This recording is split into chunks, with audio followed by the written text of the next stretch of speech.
सरभंग मुनि के ही भांति बखाना, कहूँ कृपा निधि करि निज जाना। प्रभु चरण निरखि ऋषि मन लाई, परम गति पाई प्रभु पाई। तो मित्रों, इस चौपाई में भगवान श्री राम ने महर्षि सरभंग की तपस्या और उनकी भक्ति का वर्णन किया।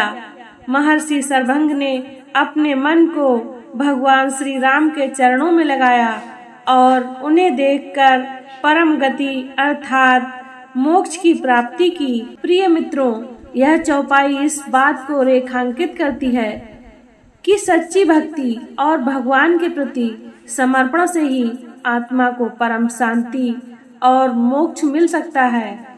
तो जय श्री राम दोस्तों, आज हम आपको लेकर चल रहे हैं रामायण के अरण्य कांड की पावन कथा की ओर, जहां महर्षि सरभंग के तपोवन में प्रभु श्री राम का दिव्य मिलन होता है। इस कथा में छुपा है भक्ति, त्याग और धर्म का अद्भुत संदेश, जो हमारी आत्मा को शुद्ध कर देगा।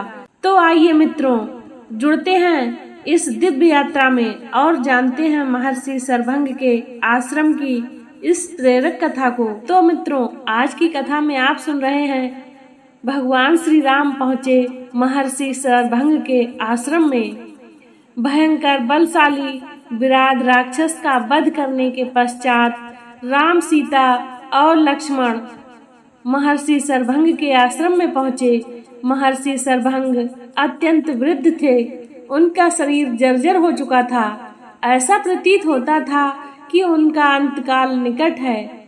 सीता और लक्ष्मण सहित राम ने महर्षि के चरण स्पर्श किए और उन्हें अपना परिचय दिया।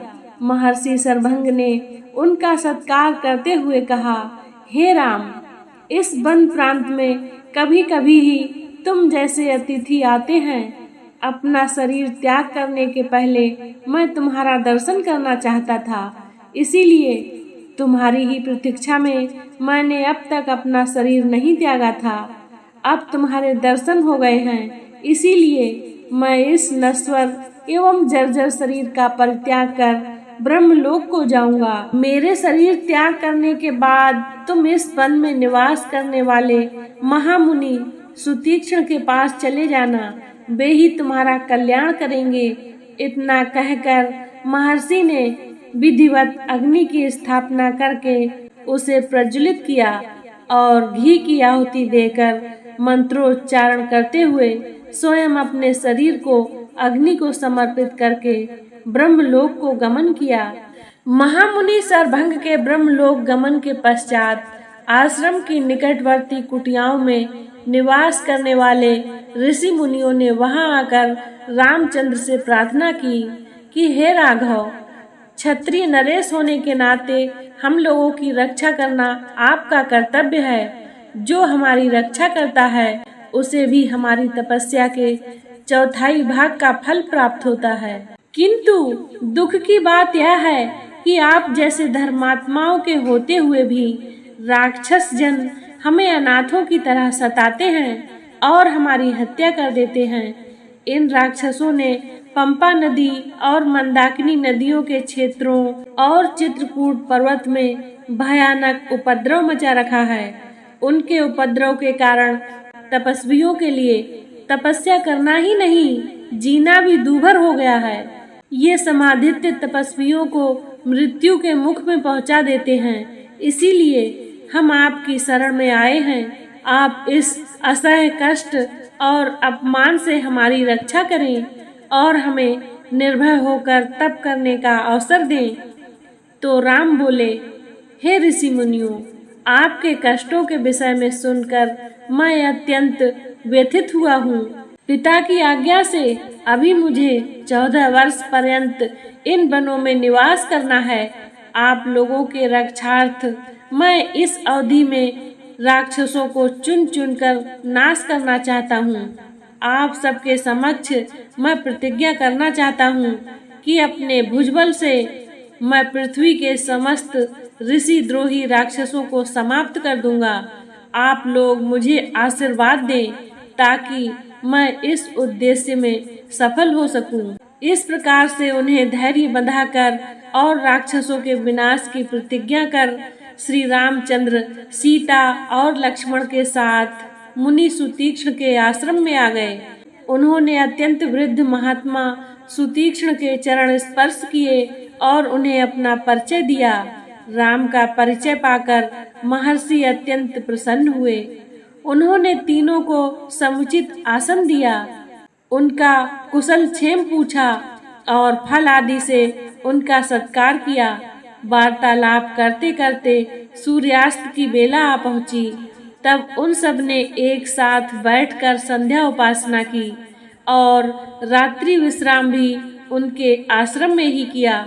प्रातःकाल राम बोले, हे मुनिवर, हमारे हृदय में दंडक वन में निवास करने वाले ऋषि मुनियों के दर्शन करने की उत्कृष्ट अभिलाषा है।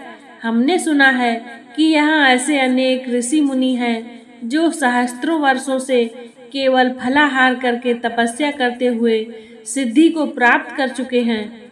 ऐसे महात्माओं के दर्शनों से जन्म जन्मांतर के पाप नष्ट हो जाते हैं। इसीलिए आप हमें जाने की आज्ञा दीजिए। महर्षि सुतीक्ष्ण ने आशीर्वाद देकर प्रेम पूर्वक उन्हें विदा करते हुए कहा, हे राम, तुम्हारा मार्ग मंगलमय हो। वास्तव में यहाँ के तपस्वी असीम ज्ञान और भक्ति के भंडार हैं। तुम अवश्य उनके दर्शन करो। इस वन का वातावरण भी तुम्हारे सर्वथा अनुकूल है। इसमें तुम लोग भ्रमण करके अपने वनवास काल को सार्थक करो। तो मित्रों, आज की कथा को यहीं पर विराम देते हैं। अब आइए कुछ अनमोल वचनों को सुनते हैं। महर्षि सरभंग के तपबल से श्री राम हुए प्रसन्न। त्यागी संत की भक्ति देख राम जी का मन हर्षित। प्रिय मित्रों, इस चौपाई में यह बताया गया है कि महर्षि सरभंग की तपस्या से भगवान श्री राम अत्यंत प्रसन्न हुए।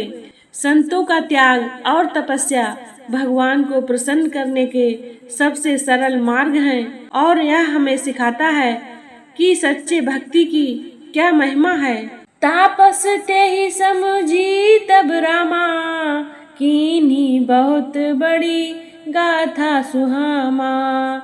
त्यागी महातपस्या भारी, देह तजी हर से दुख हारी। भगवान श्री राम ने महर्षि सरभंग के त्याग और तपस्या को समझते हुए उनकी महान गाथा का वर्णन किया। महर्षि ने अपनी देह को त्याग कर मोक्ष प्राप्त किया और इस संसार के सभी दुखों से मुक्ति पाई। मित्रों, यह चौपाई हमें सिखाती है कि त्याग और तपस्या का फल कितना महान होता है। तो मित्रों, अगर आपको यह कथा पसंद आई हो तो इसे लाइक और शेयर जरूर करें और हमारे चैनल डिवाइन प्लेस नई सुबह को सब्सक्राइब करना ना भूलें।